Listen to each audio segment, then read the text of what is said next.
Gracias, Padre Santo, por esta oportunidad que tú nos das de estar aquí, reunidos en este curso, en este taller, Señor.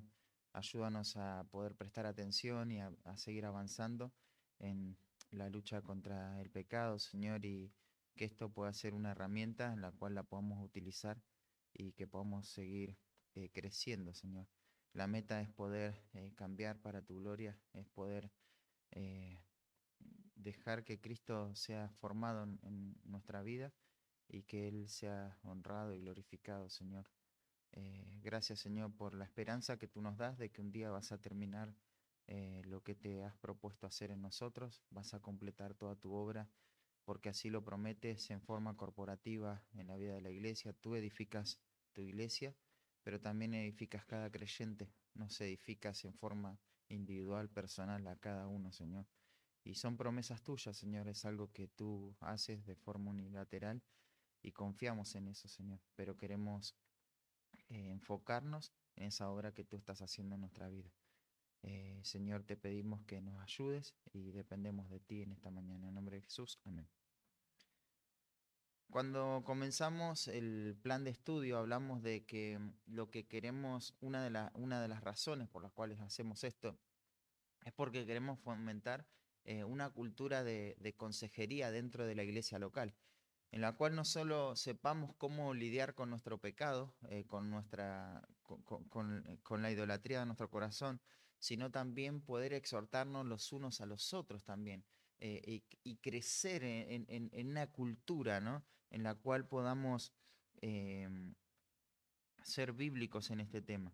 Vamos a abrir un pasaje en la Escritura, en Hebreos capítulo 3. Vamos a comenzar con tres pasajes que quiero afirmar en esta mañana y después arrancamos de lleno con el tema. Dice Hebreos capítulo 3, versículos 12 al 13. Hay un llamado acá y dice, lo voy a leer acá si estoy más cerca del micrófono: mirad, hermanos, que no haya en ninguno de vosotros corazón malo de incredulidad para apartarse del Dios vivo. Antes, exhortaos los unos a los otros cada día, entre tanto que se dice hoy, para que ninguno de vosotros se endurezca por el engaño del pecado. Hay un llamado de atención acá y hay algo que tenemos que mirar, hay algo que hay que prestar atención y el autor va a decir, mirad, hermanos, ¿no? Esas dos palabras en realidad es una convocación de la mente, convocan la mente de los que están leyendo. ¿Y qué es lo que hay que mirar? Bueno, este sería todo el objeto, ¿no? En lo cual hay que prestar atención. Que ninguno de vosotros, que no haya en ninguno de vosotros corazón malo de incredulidad para apartarse del Dios vivo. Hay que vigilar esto constantemente. Que no haya un corazón malo de incredulidad que nos aleje de Dios. ¿Y cómo se hace esto? ¿Cómo se puede lograr este corazón? ¿Cómo se puede evaluar y estar todo el tiempo vigilando esto? Bueno, ahí va a dar la clave, exhortando los unos a los otros cada día. La exhortación, la confrontación, la amonestación, el ánimo, la enseñanza, todo lo que implica esta palabra exhortar, pero cada día. Esto es algo constante que lo tenemos que hacer. Este es el objetivo, ¿no? Es poder hacer esto.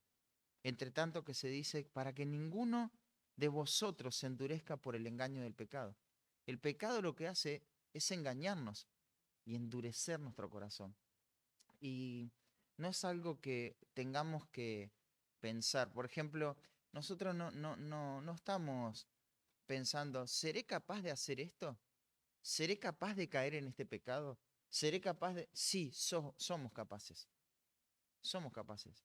Es cuestión de dejar la exhortación constante, de dejar la vida de la iglesia y el pecado empieza a endurecer nuestro corazón. Empieza a endurecer nuestro corazón. Y esto no significa que seamos ignorantes a la verdad, porque la ignorancia acá no tiene nada que ver, ¿no? Tiene que ver el corazón. Entonces, esta es una de las razones por las cuales necesitamos la exhortación y crecer en esta área de la consejería. Pero avancemos un poco más. Otro texto dice en 1 Tesalonicenses 5:11, por lo cual animaos unos a otros y edificaos unos a otros, así como lo hacéis. Pablo está exhortando a la iglesia a esta dinámica de los unos a los otros. Y hay dos cosas que dice acá, ¿no? Animaos y edificaos. Esto tiene que estar en nuestra mente, pero no hacia nosotros mismos, sino hacia el otro. Y dice, así como lo hacéis. Claro, esto no es algo nuevo, ¿no? Sino que esto es algo que el creyente va haciendo. Esto es algo que tenemos que hacer constantemente. Esta exhortación, este ánimo y esta edificación tiene que ser algo constante.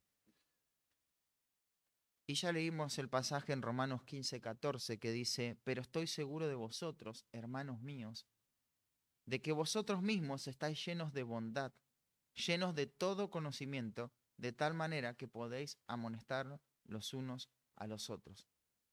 Fíjate los requisitos, ¿no? Llenos de bondad. Esto nos habla de compasión, de amor. Ustedes se aman. Esto es la iglesia. Pero también dice, estáis llenos de todo conocimiento, de tal manera que podéis amonestaros los unos a los otros. Hay dos requisitos acá para la confrontación, para la amonestación, para la consejería bíblica dentro de la iglesia, y es el conocimiento y es el amor. Así que tenemos que amar a nuestros hermanos, tenemos que amarnos mutuamente y tenemos que conocer la escritura, ¿no? Concerniente al pecado del hermano y poder amonestarnos. Esto es la iglesia, ¿no? Vemos en estos versículos algo implícito acá, es primero la santificación personal, porque no puedo amar a mi hermano si yo no estoy creciendo en santidad. No se puede amar, no se puede amar si estoy ocultando el pecado, si lo estoy albergando en mi vida. O sea, la santificación personal es un requisito fundamental. Tengo que estar creciendo. Y en segundo lugar, un conocimiento minucioso de la escritura. Tengo que conocer la escritura, saber los textos, entenderlos, interpretarlos correctamente. La efectividad de la consejería, ¿sabes en qué va a estar marcada? Por nuestro discernimiento bíblico. Por cómo entendamos la escritura es la forma en que vamos a dar consejos. Si nuestros consejos hasta ahora se basaron en la experiencia, en la intuición, en alguna percepción personal, así es nuestra consejería. Así va a ser de deficiente nuestra consejería. Pero nuestra consejería tiene que basarse en un discernimiento bíblico. Necesitamos eh, crecer en esta área, ¿no? Pero lo que también estamos desafiados, bueno, esta mañana es a poder eh, de manera práctica luchar contra el pecado y vamos a ver algunas guías prácticas, algunas listas em, que nos van a ayudar a eso, ¿no? Em, Primero podríamos arrancar de esta manera. Nunca vamos a avanzar lo suficiente en la lucha contra el pecado hasta que seamos capaces de reconocer los ídolos de nuestro corazón. O sea, siempre vamos a estar estancados hasta que no podamos ver el ídolo ahí, la forma del ídolo, cómo se manifiesta ese ídolo en mi vida. Siempre nos vamos a quedar cortos, ¿no? Nos podemos llenar de principios, de muchos temas, una variedad, una cantidad de conocimiento, de información, pero hasta que no seamos capaces de identificar los ídolos de nuestro corazón, qué es lo que estamos viviendo hoy, no lo que vivimos hace 10 años, hoy, cuál es el ídolo al que estoy adorando, no vamos a poder avanzar en nuestra lucha contra el pecado. Así que debemos ganar terreno en esta área de identificar los ídolos y destruirlos. Debemos crecer en la habilidad de tratar con este tema, ¿no? Y también tenemos que ayudar a nuestros hermanos a que ellos mismos puedan identificar los ídolos de su corazón. Claro, esto no es cuestión de decirle, tu ídolo es este. No, no. Es darle las herramientas para que esa persona pueda descubrir los ídolos de su corazón. No es agarrar y yo determino los ídolos que cada uno tiene. No, yo no lo puedo hacer eso, no soy el Espíritu Santo. Pero sí, el Espíritu Santo puede mostrarle a esa persona, guiarle a esa persona. Y yo puedo sugerirle, ¿será que esto puede ser una motivación en tu corazón? Por esto, por esta razón, por esto que dijiste, por esto que hiciste, por aquella decisión, ¿cómo estás viendo este tema en relación a estas decisiones que tomaste? Entonces podés inducirlo de alguna manera a pensar en algo específico, pero no podés determinarlo a ciencia cierta, ¿no? Así que tenemos que detectar los ídolos del corazón. Y pone ahí, si estás tomando nota, detectando los ídolos del corazón.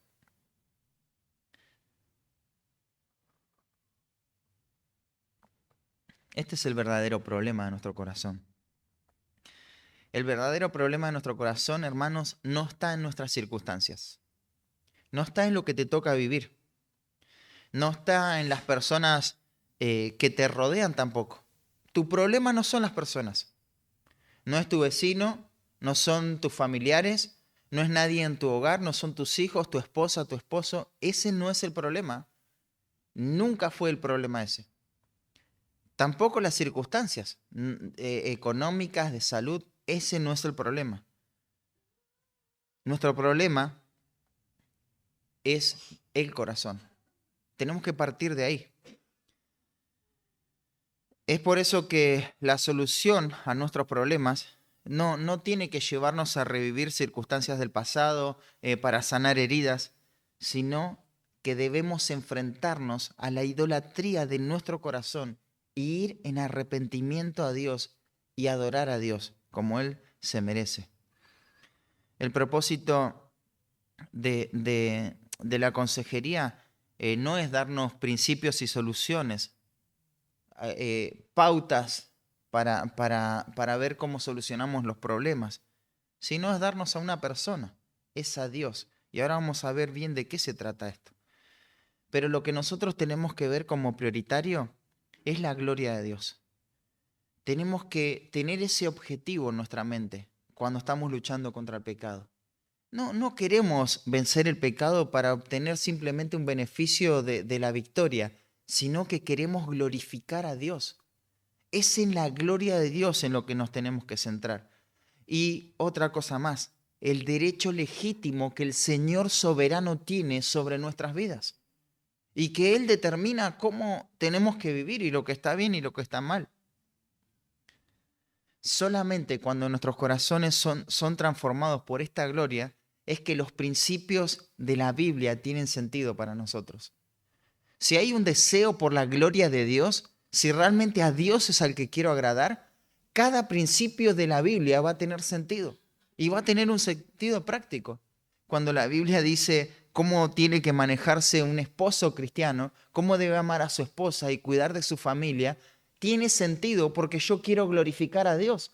Entonces, en esa búsqueda de honrar al Señor, voy a aplicar esos principios.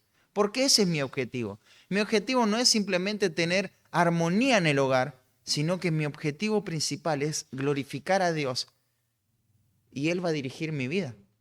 Como esposa, la sumisión es un principio bíblico, pero que tiene como objetivo honrar al Señor.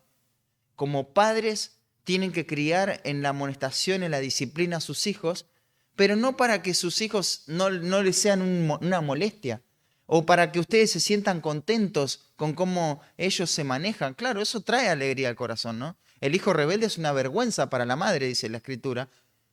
Pero sin embargo, el objetivo no es ese, sino el objetivo final es la gloria de Dios. Debemos enfocarnos en que Dios sea honrado. Él tiene que ser glorificado. Así que lo primero que tenemos que hacer es entender un poco acerca de la idolatría del corazón y algunos conceptos generales. Por ejemplo, el corazón fue diseñado para adorar a Dios. Nuestro corazón fue diseñado para eso. Nuestra mente, todo nuestro ser, todo está preparado, está pensado para glorificar a Dios. Alguien dijo que nuestro corazón tiene un vacío en forma de Dios. y nunca va a poder ser llenado con nada que no sea el Señor. Pero otro concepto general es que la adoración al único Dios verdadero es el fin supremo del hombre. No vamos a estar satisfechos con nada además de eso. Nada va a llenar nuestro corazón, a menos que rindamos nuestra vida en adoración a Dios. Pero hay otro concepto lamentable, y es que el corazón pecaminoso del ser humano le inclina a adorar lo que no es Dios. Nuestro corazón nos inclina a adorar lo que no es Dios. Fíjate, tenemos esto, fuimos diseñados para adorar a Dios. Solamente el fin supremo de nuestra adoración tiene que ser el Señor, pero la maldad de nuestro corazón, la perversidad de nuestro corazón nos lleva a adorar cualquier cosa menos a Dios. Podemos definir la adoración en términos sencillos, en la predicación lo vamos a ver un poquito más en el culto, pero es entregar nuestra vida como una ofrenda para la gloria de Dios. Acordate de algunas palabras en cuanto a la adoración. Entrega, la totalidad de la vida y la gloria de Dios. Si tenés esos conceptos básicos en tu mente cuando pensás en adoración, más o menos estamos entendiendo el tema. Y algunas cosas. En primer lugar, ¿qué es adoración? Bueno, es eso. Y adoramos aquellas cosas, por ejemplo, para que podamos entender un poquito mejor, adoramos aquellas cosas por las cuales hacemos sacrificios. Aquellas cosas en las cuales estoy dispuesto a hacer un sacrificio es lo que adoro. En Romanos 12:1 dice que tenemos que entregar toda nuestra vida en adoración, ¿no? Como un sacrificio vivo, ¿ves? Para vos, Dios es tu fuente de adoración, entonces, ¿qué vas a hacer? Un sacrificio por Él, donde vas a entregar todo tu cuerpo, todo en servicio al Señor. Pero en Corintios, y acá no estoy poniendo si el objeto de adoración es bueno o malo, porque por ejemplo, acá tenemos un ejemplo negativo. En 1 Corintios 10:20 dice que estas personas hacen sacrificios a los ídolos. O sea, adoramos aquellas cosas por las cuales hacemos sacrificios. También adoramos las cosas que buscamos o perseguimos. Aquellas cosas que son nuestra búsqueda. Esa es la fuente de adoración. Eso es lo que adoramos. En Mateo 6:33 se nos muestra eso, ¿no? O sea, si vamos a buscar las cosas terrenales o las cosas de Dios, el reino de Dios y su justicia. Y eso es lo que adoramos. Adoramos las cosas también de las que hablamos. En Mateo 12:34 dice que de la abundancia del corazón habla la boca. Y eso es lo que está en el corazón, en el centro de nuestra adoración. Pero Pedro y Juan decían, no podemos dejar de hablar de esto, ¿te acordás? Cuando le dijeron, no hablen más de Dios, pero ellos adoraban a Dios, así que no podían dejar de hablar aquello que era su foco de adoración.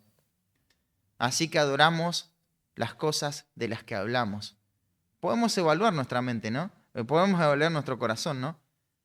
Aquellas cosas por las cuales hacemos sacrificios son nuestra fuente de adoración. Aquellas cosas que buscamos o perseguimos, aquellas cosas de las que hablamos, pero aquellas cosas en las que gastamos nuestro dinero también son una fuente de adoración. Estamos dispuestos a gastar todo lo que podamos por eso. Hay dos textos ahí para los que tomen nota, no podemos ver todos los versículos porque son varios, pero Mateo 6:19, el versículo 21 también, Mateo 13:45 al 46, un pasaje clave. Pero adoramos aquellas cosas en las cuales gastamos nuestro dinero. Adoramos lo que servimos también. ¿Te acordás ahí Josué 24:15 cuando él decía, yo y mi casa serviremos a Dios? Nosotros vamos a ir en pos de Jehová y le vamos a servir. Entonces adoramos lo que servimos. En Romanos 6:16 también nos habla de este concepto, ¿no? De si vamos a servir al pecado o a la justicia, pero a lo que servimos es a lo que adoramos. Adoramos aquello en lo que confiamos. Y ahí acompáñame a Salmo 115, versículo 2 al 8. Fíjate Esta confianza de estas personas en Salmo 115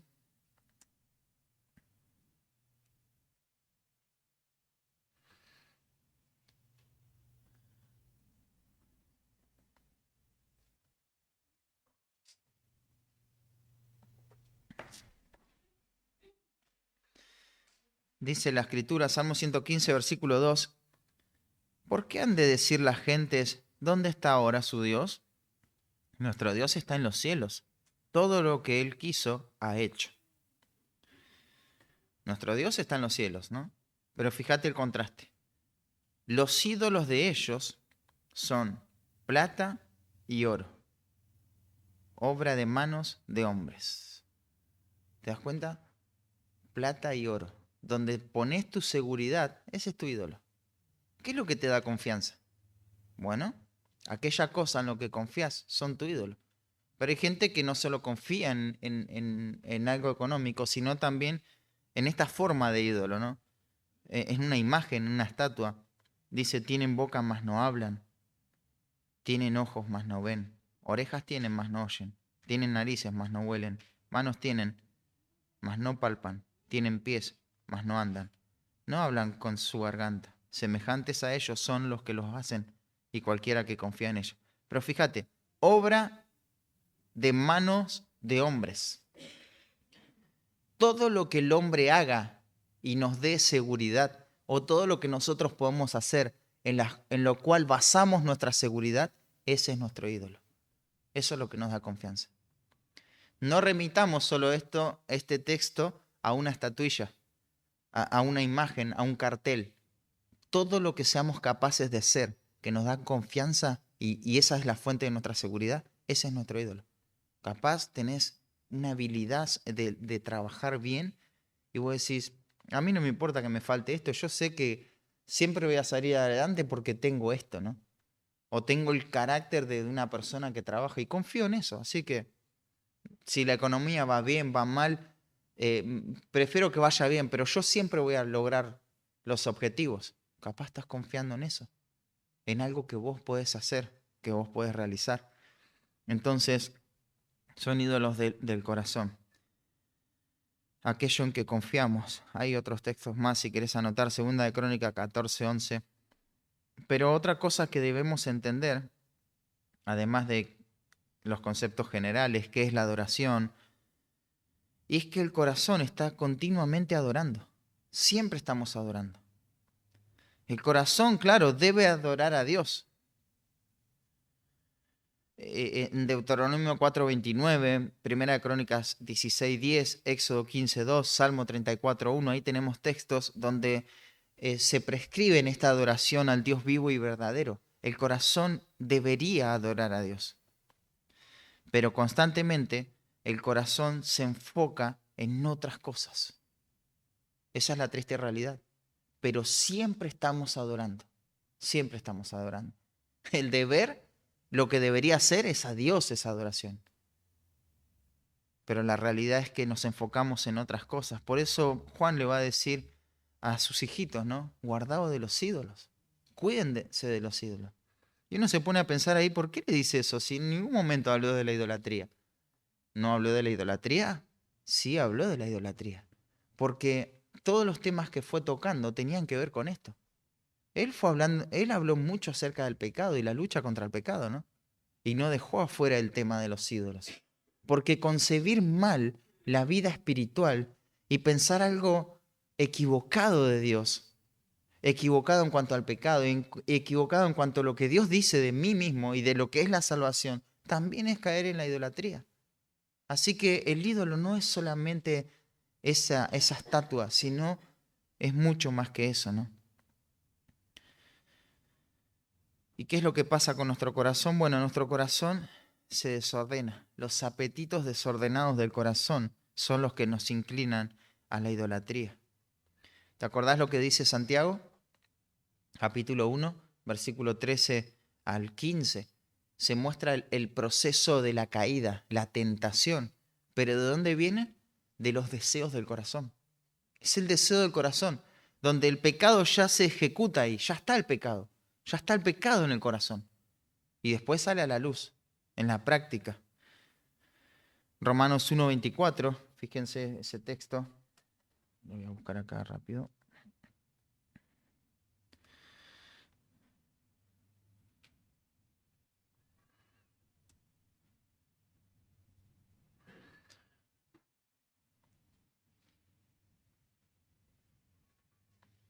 Fíjense, por lo cual Dios también los entregó a la inmundicia. En las concupiscencias, la palabra concupiscencia tiene que ver con un deseo vehemente, un deseo ferviente hacia algo. En los deseos fervientes de sus corazones, de modo que deshonraron entre sí sus propios cuerpos. Esto se llevó a la práctica. Y tenemos también Efesios capítulo 2, versículo 3, que cómo andábamos, ¿no? En los deseos de nuestro corazón. Es simple, ¿no?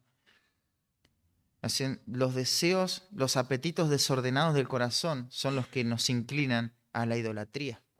¿Estamos exentos de eso, hermanos? Como creyentes de la IBM Tristán Suárez, no tenemos que lidiar contra esos deseos vehementes de nuestro corazón que nos inclinan a la idolatría. ¿Hay ídolos en nuestra vida?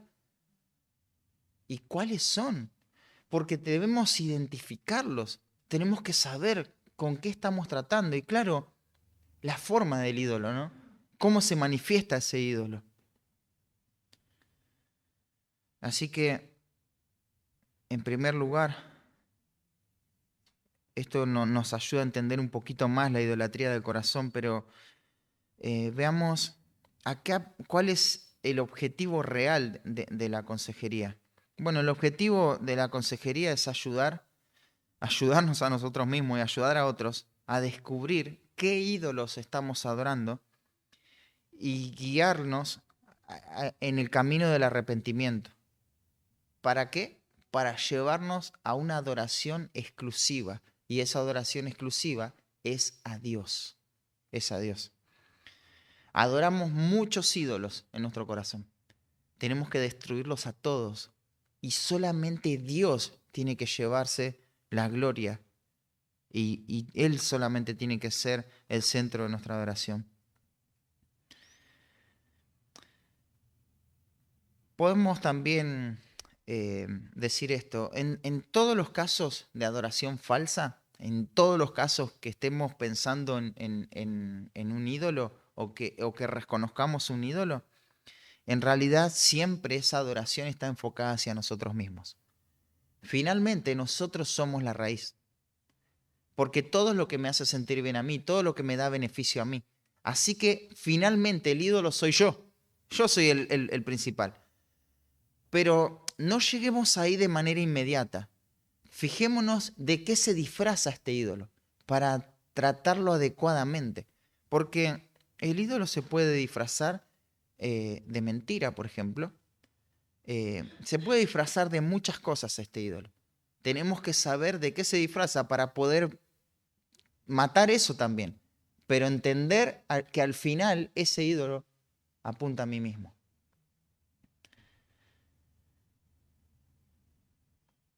Por ejemplo, podemos mencionar algunos ídolos, ¿no? Que no son cosas malas en sí, pero se pueden transformar en idolatría. El éxito. Quiero que me vaya bien en la vida. Y ese puede ser un ídolo. Nuestra propia felicidad. Pensar que Dios quiere que seas feliz. Ese es un ídolo. Un ídolo que hay que destruir. El trabajo. El trabajo puede ser un ídolo. Pero no solamente porque te quite mucho tiempo. Quizás necesitas trabajar mucho tiempo. Pero puede ser un ídolo porque se transforma en la fuente de tu confianza y seguridad. Eso es todo para vos. Esa es tu prioridad. Vos no estás dispuesto a que nada, que puedan caerse a pedazos mil cosas, pero el trabajo es algo que vas a hacer. Los estudios pueden transformarse en un ídolo, porque ahora mi vida está enfocada en el estudio, nada más, en mi carrera, en esa realización personal. Entonces eso se puede transformar en un ídolo. Y nosotros como creyentes no negociamos nada en realidad. Nos replanteamos constantemente todo. Todo nos replanteamos. No somos personas que decimos, bueno, si sobre la marcha nos emprende una carrera y de repente me doy cuenta que esto no es la voluntad de Dios, esto no honra al Señor, lo voy a dejar. Porque el fin no es como el mundo o no puedo lograrlo porque no me da la capacidad para lograrlo. Y no, ¿qué te dice el mundo? Hacelo igual, ¿no? Terminalo igual, esforzate, vos podés. Y si el Señor no quiere, nosotros nos replanteamos todo. No hay nada que no nos podamos replantear. Lo único que no nos vamos a replantear es el fin por qué hacemos todo lo que hacemos. Y es para la gloria de Dios. Así que replantearse una carrera, un trabajo, cualquier cosa que tengamos, no- todo lo podemos poner en la mesa y evaluarlo. No hay problema en hacerlo. No hay problema en hacer nada de eso. Mientras nuestra motivación sea la gloria de Dios. ¿Te das cuenta? Porque ahí puede estar el ídolo. Otra cosa que puede ser nuestro ídolo es la aprobación de otros. Que otros me acepten. Quizá mis padres, amigos, personas en la escuela, en el círculo en el que me manejo. Que todos me acepten, que me aprueben. Nuestra apariencia puede ser un ídolo, ¿no? Tan pendiente de cómo nos vemos, de cómo nos estamos presentando. Queremos impresionar, no queremos desencajar por lo menos. Entonces la apariencia se puede transformar en un ídolo. El hecho de estar seguro puede ser una idolatría. Porque quiero estar seguro, ¿no? Que no me pase nada, que nada me afecte todas mis posesiones. Seguridad plena, ¿no? Y eso puede transformarse en un ídolo. La comodidad. Al final yo necesito estar cómodo y siempre voy a estar cómodo.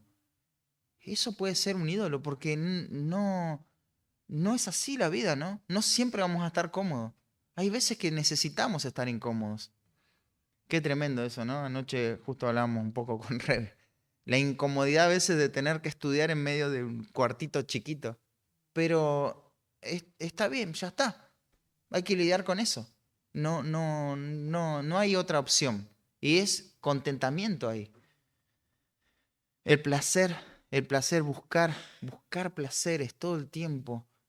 Vivimos en un mundo donde podemos pensar como son agentes buscadores de placeres, ¿no? Y esas cosas que seducen, las cosas materiales, la salud puede ser un ídolo, ¿no? Pero pensemos en las cosas materiales, todo lo que tenemos. ¿Qué pasa si lo perdemos? ¿Sabes que lo podemos perder? Hay ladrones, hay tiempo que pasa y las cosas se deterioran. O sea, nada es seguro en esta vida, ¿no? La salud puede ser un ídolo, ¿no? ¿Estoy dispuesto a negociar mi moralidad para obtener algo que es ilegítimo? Muchas veces la salud es como lo más importante de mi vida, pero a su vez es una ilusión porque la vamos a perder a la salud, hermano. En un momento no vamos a tener esa salud que tanto amamos y que tanto cuidamos. Y está bien que cuides tu salud. Yo no estoy diciendo que que el trabajo, el estudio, la apariencia, la seguridad, la comodidad, el placer, las cosas materiales, incluso la salud, no, nos descuidemos de todo eso, que seamos negligentes. No, yo estoy diciendo cuando eso se transforma en un ídolo, que ya todo está dirigido en eso, que mi servicio, mi energía, todo puede esperar menos eso. Y no es así, hermanos, no es así. El ministerio incluso puede ser un ídolo, ¿no? Porque cuando sé que el ministerio es un ídolo, cuando empiezo a cambiar el objeto por el cual estoy sirviendo. Ya no estoy sirviendo para la gloria de Dios. Las cosas, la organización, la programación, la planificación, el orden, el funcionamiento, eso es lo que va a medir mi gozo. Y no las personas. No la necesidad o la inestabilidad incluso de las personas, la inconstancia. Eso, cuando todo eso está en juego, muchas veces nuestro gozo se apaga, ¿no? Pero ahí tiene que sonar una alarma y decirnos, entonces no te estás enfocando en las personas, ¿no? Sino en las cosas. Y eso se transformó en un ídolo. Hay muchas listas más que podíamos mencionar como idolatría. Pero cada uno de nosotros tenemos que descubrir en nuestra mente cuáles son los altares a los cuales le estamos rindiendo culto. ¿Cuál es el ídolo de nuestro corazón? La lista esta que les mencioné no es exhaustiva, no es comprensiva, no abarca toda la idolatría. Calvino decía que nuestro corazón es una fábrica de ídolos. O sea, todo el tiempo estamos fabricando un ídolo nuevo. Así que si no mencioné lo que es tu ídolo, no creas que no tenés idolatría, porque yo no conozco todo, ¿no? Así que también tenemos que tener en cuenta que algunos ídolos pueden ser más grandes que otros. En algunos casos, algunos ídolos provocan mayores conflictos que otros ídolos, pero todos son ídolos. Hay veces que por la madurez o por los años y la perseverancia de algunas personas, es más difícil descubrir el ídolo. Es más difícil identificar qué es lo que está moviendo mi corazón, que le está quitando la gloria a Dios. Hay veces que es más gráfico y más visible y escandaloso y te das cuenta enseguida, pero otras veces no están así. Pero todas las veces es un ídolo y debemos matarlo, debemos destruirlo. Así que tenemos que aprender a salir de la idolatría. ¿Y cómo lo hacemos? Bueno, enfocándonos en las motivaciones correctas para poder obedecer. Tenemos que hacer eso. ¿Cuáles son las motivaciones para obedecer? Que sean las motivaciones correctas. Que no sea temor al hombre, que no sea quedar bien, que no sea solamente cumplir de manera mecánica todas aquellas cosas que se van imponiendo, sino que nuestra preocupación principal a la hora de obedecer, ¿cuál tiene que ser? ¿Cómo? La gloria de Dios. Ahí es donde arranca todo. Nuestra motivación principal para obedecer tiene que ser la gloria de Dios. No hay otra motivación. Te voy a decir algo, ni siquiera tener victoria tiene que ser nuestra motivación.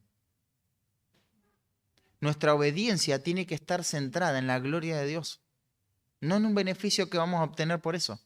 A veces nuestra obediencia nos va a perjudicar en sentidos prácticos, en sentidos terrenales vamos a salir perjudicados, pero vamos a estar honrando al Señor. No nos preocupemos por eso, preocupémonos solamente por la gloria de Dios. Es eso lo que nos tenemos que preocupar. Tenemos que enfocarnos en el amor a Dios, ¿no? Te decía recién que la victoria personal sobre el pecado no es una motivación válida. ¿Escuchaste lo que te acabo de decir, no? La victoria personal sobre el pecado no es una motivación válida para obedecer. Voy a decir, obedezco para obtener victoria. No es una motivación válida. La obediencia tiene que ser dirigida hacia Dios y su gloria, hermanos. Tenemos que entender correctamente el pecado. Y vamos a insistir en esto y vamos a seguir hablando de esto, ¿no? Pero debemos saber la gravedad del pecado. ¿Sabes por qué muchas veces no podemos abandonar el pecado? Porque no sabemos cuán grave es ese pecado. Minimizamos esos ídolos, pero tenemos que saber que le están robando la gloria a Dios. No es liviano, es grave. ¿Y cómo sabemos la gravedad del pecado? Bueno, debemos ir a la Escritura y entender qué es lo que Dios piensa del pecado, cómo Dios mira el pecado, para poder entender su gravedad. Y entender que el pecado siempre, siempre es rebelión contra Dios. Siempre es rebeldía contra Dios. El pecado trae consecuencias letales. El pecado lleva a la muerte. Romanos 3:23. El pecado es la causa del juicio de Dios. Dios va a juzgar por causa del pecado. Y el pecado tiene toda clase de repercusiones sobre nuestra vida. Trae consecuencias. Pecar no es gratis, no es barato. Pecar es algo que vamos a pagar. Las consecuencias del pecado pueden ser que afectan nuestro interior con culpa, vergüenza, pérdida de confianza, temor, tristeza. Eso es lo que hace el pecado en nuestra vida espiritual. Nos traen culpa, vergüenza, pérdida de confianza, temor, tristeza. También hay veces que hay consecuencias físicas del pecado, ¿no? Hay consecuencias que afectan a nuestro propio físico. Y bueno, eso es algo bastante visible, ¿no? Una persona que está en los vicios, que se droga, o sea, va a tener consecuencias físicas. Y hay muchos pecados de ese tipo. La vida sexual desordenada también trae consecuencias físicas severas, graves. Pero también el pecado tiene toda clase de repercusiones sobre otros. No es que nuestro pecado, bueno, yo voy a pecar y yo me aguanto mis pecados porque igual eh, me va a afectar a mí solo, ¿no? No, afecta a todos, afecta a otros. ¿Te acordás de David y Betsabé? Bueno, pecaron, murió Urías. Pero no solo él, ¿no? Sino toda la rebelión, todo el pueblo de Dios fue afectado por eso. Una guerra civil hubo en la nación de Israel. Todo porque en un momento este hombre perdió la disciplina, se levantó a cualquier hora y empezó a mirar, a codiciar, hizo lo que no tenía que hacer. Fue avisado, e igual no retrocedió en su pecado. Siguió avanzando, quiso ocultarlo, pero Dios al final lo reveló, lo sacó a la luz a ese pecado. Y trajo consecuencias terribles. Y eso que David se había arrepentido. Se había arrepentido, pero sin embargo él tuvo que absorber todo eso. Como la gracia de Dios también para su vida, ¿no? Pero fue muy triste, fue muy triste. Muy triste todo lo que pasó en la nación, en lo que pasó en la vida de David. Es muy triste, ¿no? Entonces el pecado tiene repercusiones sobre otros. Cuando los esposos deciden divorciarse y hay hijos de por medio, ese pecado que tiene repercusiones en sus vidas también va a afectar la vida de sus hijos y cómo ellos van a concebir el matrimonio, las figuras, los patrones, el ejemplo. Esto es algo que no se puede evitar. Ahora, ¿eso qué hace? Que nosotros digamos, bueno, ya que mi pecado va a afectar a otros, entonces no lo confieso, lo guardo para no lastimar a los demás. No, tenés que aceptar eso como las consecuencias de tu pecado. Tenés que exponer tu pecado igual, aunque afecte a otros. Lo tenés que hacer porque cuando pecaste, vos sabías eso. Y si no lo sabías, lo sabés ahora. Tenés que exponer tu pecado igual. Y estar dispuesto a pagar la consecuencia que tengas que pagar. Porque eso, ¿sabes de qué va a hablar? De un verdadero arrepentimiento. Si vos ocultás tu pecado porque decís no quiero lastimar a otros, entonces no estás arrepentido. No estás arrepentido. Tenemos que confiar en el poder salvífico de Dios sobre nuestro pecado y cómo Él nos da las herramientas para que seamos santificados. Entender correctamente la santificación del creyente. Dios no nos dejó ahí a la deriva en esta vida para que seamos aplastados y golpeados y arruinados por el pecado. No es esa la idea, ¿no? Dios nos dio todo lo que necesitamos para vencer el pecado. Qué maravilloso. Uno se pone a pensar, es tremendo el pecado, es sutil, es dañino, trae consecuencias, pero puede haber victoria para la gloria de Dios sobre el pecado.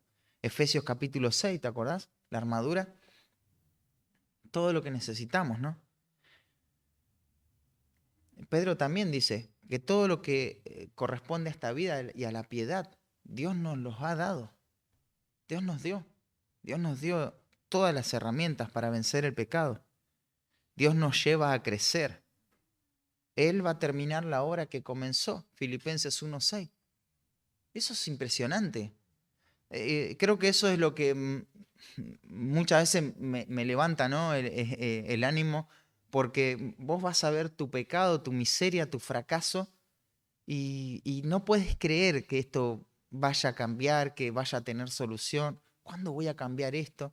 Sin embargo, vos ves este texto y dice, el que comenzó en vosotros, la buena obra la va a perfeccionar. Él la va a perfeccionar. Él va a dar victoria sobre el pecado, porque esto es algo que Él prometió. Pero necesitamos permanecer en Cristo, ¿no? En Juan capítulo 15 se nos habla acerca de esto. Si queremos traer fruto para la gloria de Dios, si queremos vivir vidas que le honren, necesitamos permanecer en Cristo, ya que fuera de Él nada podemos hacer.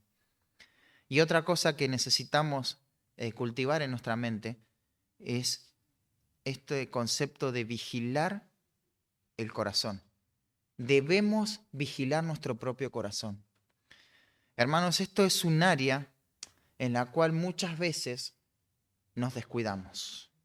Debemos vigilar nuestro corazón.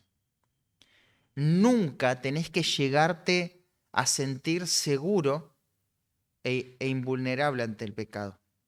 Porque el pecado es algo que nos asedia, dice Hebreos capítulo 12, versículo 1. Es algo que nos envuelve. Entonces, por ninguna razón te creas inmune a ningún pecado, a ninguno. Siempre debemos exponer nuestro corazón, abrir nuestro corazón y poder tratar con el pecado de forma adecuada. Vivir una vida de rendición de cuentas, exponiendo el pecado, tiene que ver con lo que hoy estoy luchando. No con lo que luché hace 20 años, hermano querido, sino con lo que hoy estoy luchando. Y quizás hace 20 años lo vengo luchando, pero exponerlo en el presente. Gracias a Dios por su salvación y por todas las cosas que Él ha hecho en nuestra vida, por cómo nos ha cambiado, nos ha transformado y ahora somos una nueva criatura y muchas de las cosas que estaban mal en nuestra vida fueron corregidas. Amén por todo eso. Buenísimo. Pero no se acabó la obra, no se acabó la batalla. Tiene que ser todo el tiempo drástica la lucha contra el pecado. Así que debemos abandonar el pecado en el mismo momento en que lo identificamos. De no hacerlo, eso nos va a llevar a la destrucción. Es así. Nuevamente, la vida de David y de Betsabé son un claro ejemplo de eso. Así que también debemos escapar a todo aquello que nos expone ante el pecado. No es que somos tan fuertes que podemos estar en cualquier circunstancia, situación, que no pasa nada. Nuestro corazón no se afecta porque ya fuimos comprados por la sangre de Cristo, tenemos el Espíritu Santo, entonces no somos intocables. No nos creamos tan fuertes. El que piensa estar firme, mire que no caiga, dice la Escritura. Tenemos que tener cuidado. En Proverbios 5:8 también tenemos este mismo principio. Así que esto de la idolatría, en definitiva, es poner la mirada en uno mismo, en nosotros mismos, y en lugar de hacer eso, tenemos que poner la mirada en otros, en otros. No es suficiente sacar la idolatría de nuestro corazón. Ahora, ¿qué tenemos que hacer? ¿Te acordás del proceso del cambio? Sacar, renovarnos y después poner. O sea, así cambia el creyente, ¿no? Así que no es solo cortar con la idolatría, sino que ahora tenemos que colocar la obediencia. Si de la idolatría nos llevaba a enfocarnos en nosotros mismos, ahora ¿en qué nos tenemos que enfocar? En la gloria de Dios y en otros, de forma inmediata en otros. Porque capaz estás ahí diciendo, bueno, yo ya no soy idólatra y te voy a visitar a tu casa y vos estás en el rincón pensando en la gloria de Dios. No, eso no es el cambio, ¿no? Sino que vamos a saber que nos estamos enfocando en la gloria de Dios en el sentido inmediato. ¿Cómo nos relacionamos con el otro? O sea, ahora no nos enfocamos en nosotros, sino que nos vamos a enfocar en el otro. Y no en los pecados del otro, sino en el servicio, en el amor hacia el otro. Y ese es el verdadero cambio Y esa es la verdadera muerte de la idolatría en nuestra vida. Y con eso tenemos que luchar constantemente. La idolatría nos lleva a enfocarnos hacia adentro y todo lo que nosotros queremos y amamos. Y necesitamos enfocarnos hacia afuera, ¿no? En resumen, esta es la guía práctica para luchar contra el pecado, detectando los ídolos del corazón, viendo de qué se trata cada uno de estos conceptos, qué es la adoración, y bueno, todo lo que fuimos viendo. ¿Alguna pregunta en cuanto a esto?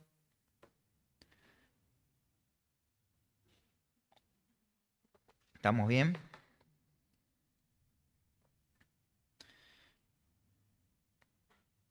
¿Se entendió todo claro?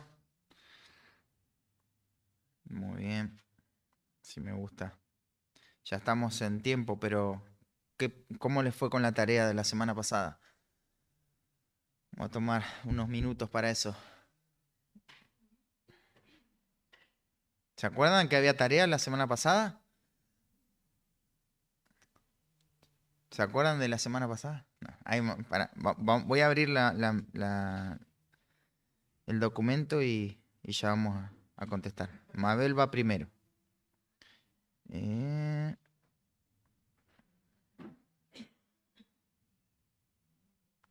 bueno, no tengo el documento acá a mano. A ver, lea la pregunta, Mabel, entonces.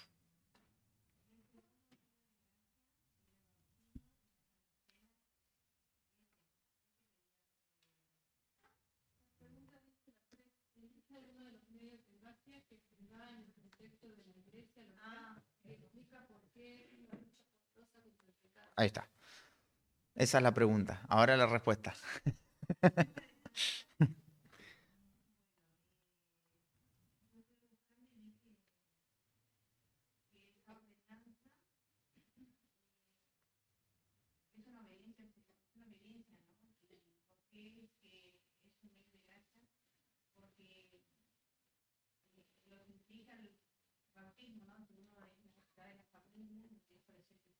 Mm, ujú,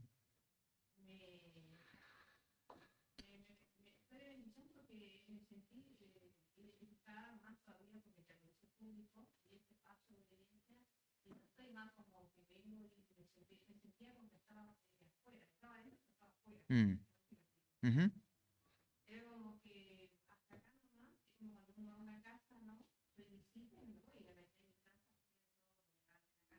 ujú,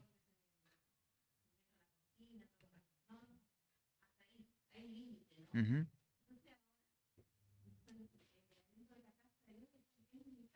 ujú, ujú. Está bueno. Mm,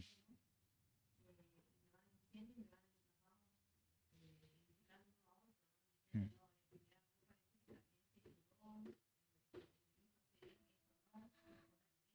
mm. Buenísimo, Mabel. Buenísimo. Gracias por compartir eso, Mabel. Sí, es muy importante entender esa ordenanza como un medio santificador. ¿Hay más pregunta y respuesta? Los mando al frente, ¿eh? Elizabeth, pregunta y respuesta. Les dije que los mandaba al frente. Sí.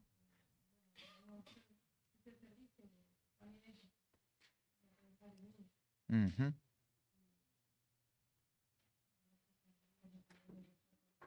ujú. Está bueno. Johnny,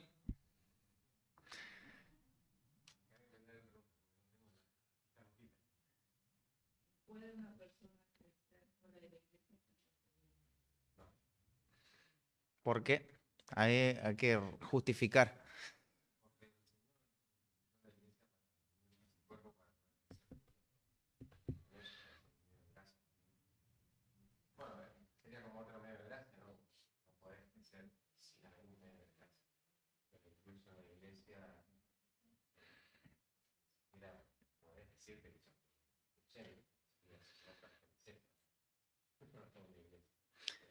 Muy bien, Johnny. Me estás estafando igual, ¿eh? Lo sabía y no lo leyó. Pablito, tarea. La que quieras.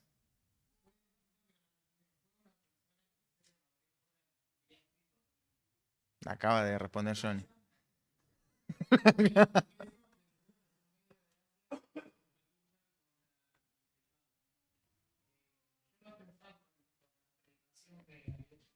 Ujú, ujú,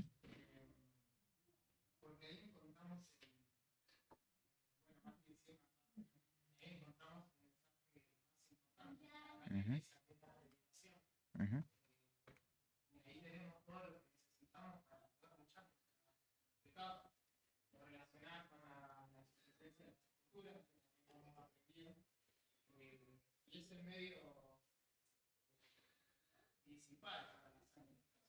ujú,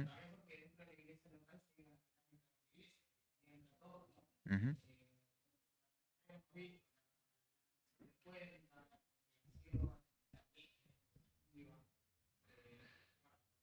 Fua, ¿cuánto escribiste, Pablito? Qué bárbaro. Estos hombres son tremendos. Cristian, tarea. No la hizo. Bueno, bueno. La próxima. Alberto, tarea. Y sí, y sí. La verdad que sí, porque ya el curso últimamente fue un curso para mujeres, o sea, no. Sí. ¿Y cómo le ayudó? No que describa cuáles son los medios de gracia. ¿Cómo le ayudó eso? Sí, sí.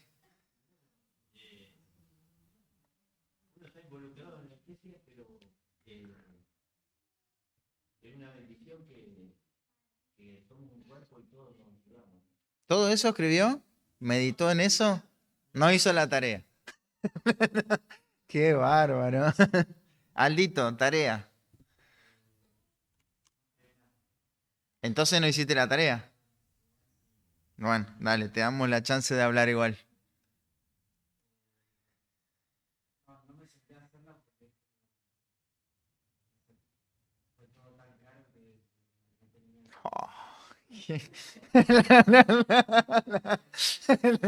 Mira cómo te halagan para, ¿viste? Qué va.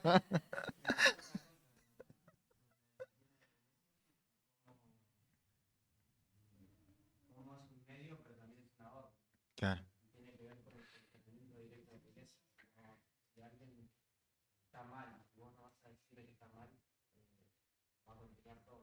Mm,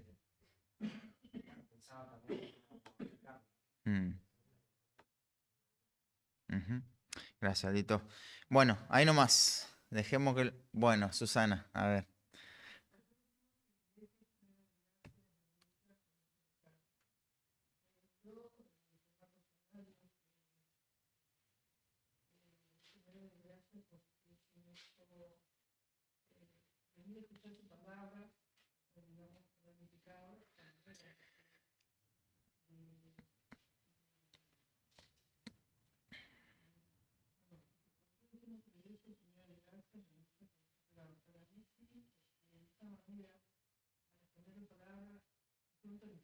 Ujú,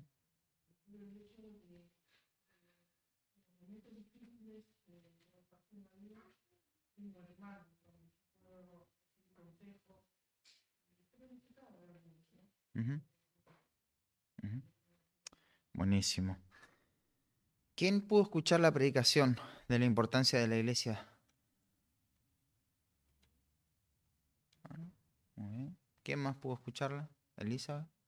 ¿Qué aprendiste, Elizabeth, de esa predicación? Esta vez que la escuchaste.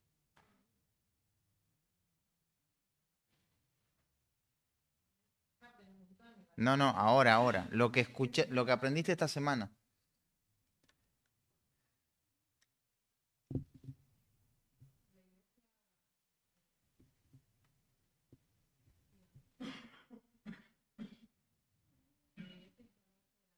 Ujú, ujú,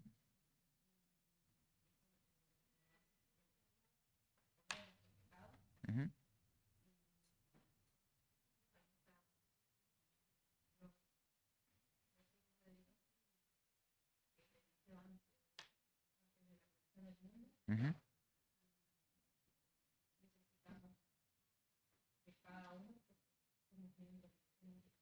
ujú. Muy bien, muy bien. Está bueno, está bueno. Mabel, ¿qué aprendió de esta vez que escuchó la prédica? Ujú.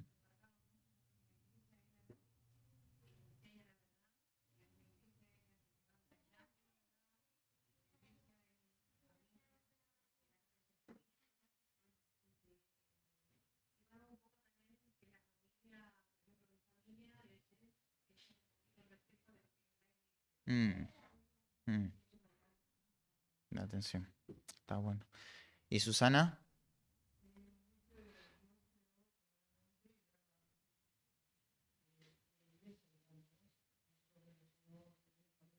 Mm, Dios creo que sí. Mm,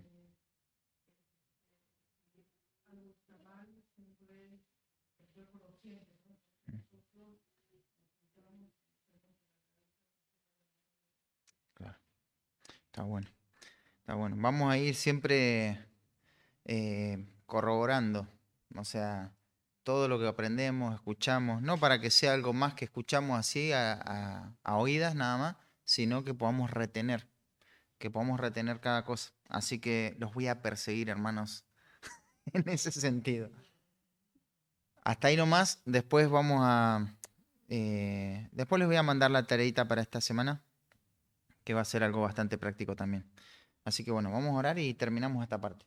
Señor, te agradecemos por lo que pudimos escuchar en esta clase. Ayúdanos a identificar los ídolos de nuestro corazón, a poder matarlos, a vencer el pecado.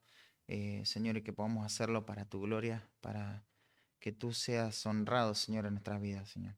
Gracias, Padre, por los hermanos, por cada uno de ellos, por la disposición de poder escuchar. Señor, queremos pedirte que tú sigas obrando en nuestra vida, en la iglesia y que podamos seguir tomando decisiones eh, que te glorifiquen.